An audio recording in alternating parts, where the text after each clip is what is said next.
देखिए, ये एक लंबे समय से ये मसला कहीं ना कहीं दो समुदायों के बीच अविश्वास का कारण बनता रहा है। अब एक तार्किक परिणति पर ये पूरा प्रकरण पहुंच पाएगा, इसकी अपेक्षा हम कर सकते हैं।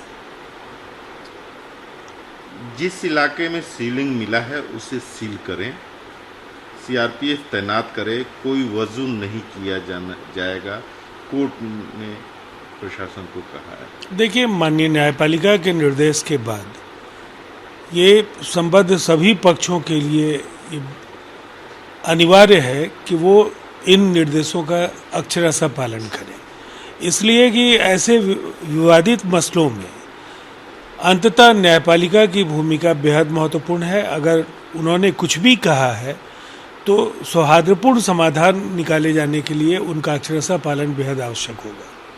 असदुद्दीन ओवैसी ने सर्वे का विरोध करते हुए कहा है कि बाबरी मस्जिद तो खो दिया, दूसरी नहीं खोना चाहते।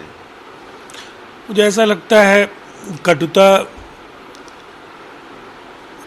बढ़ाने के सिवाय उनके बयानों में अब तक कुछ भी मिला नहीं है लोगों को। और इस देश का कोई भी नागरिक चाहे किसी भी मजहब को मानता हो, न्यायपालिका की भूमिका वो सर्वोपरि मानता है। और शायद एक संसदीय गरिमा का सम्मान एक सांसद के तौर पर अगर वो समझ सकते हैं तो न्यायपालिका के फैसलों के खिलाफ इस तरह की जो उनकी टिप्पणियां हैं और वो भी सार्वजनिक तौर पर जो बातें वो कहते हैं वो अमर्यादित हैं।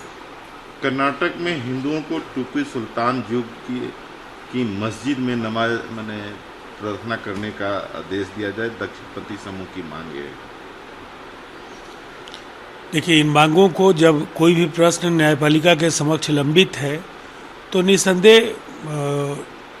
जुडिशरी जो भी निर्णय करेगी वो सबको मान्य होगा। ताजमहल, कुतुब मीनार क्या क्या बंद करोगे? यहाँ 50% पर्यटन तो वो देखने के लिए आता है जो मुगलों ने बनाया है। 50% लोग यहाँ सिर्फ ताजमहल देखने के लिए आते हैं।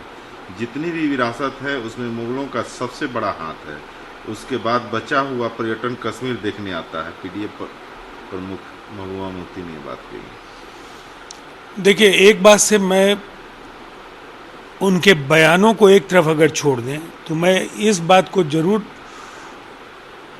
कहना चाहूँगा कि ये स्वर्गीय अटल बिहारी वाजपेयी जी ने भी कहा था कि अयोध्या के बाद अब किसी मंदिर को बहुत बड़ा मुद्दा बनाए जाने की जरूरत नहीं है और ये पार्टी के एजेंडे में नहीं होना चाहिए। इस देश की जो सभ्यता और संस्कृति है और जो सदियों से एक दूसरे के साथ रहने की जो परंपरा रही है, पर्यटन का पक्ष हो या कानून व्यवस्था का सवाल हो या आंतरिक सुरक्षा की दृष्टि से भी सबका मिलजुल कर रहना बेहद महत्वपूर्ण है। इसलिए अनावश्यक ऐसे विवादों को तुल देना इस देश के पक्ष में नहीं होगा।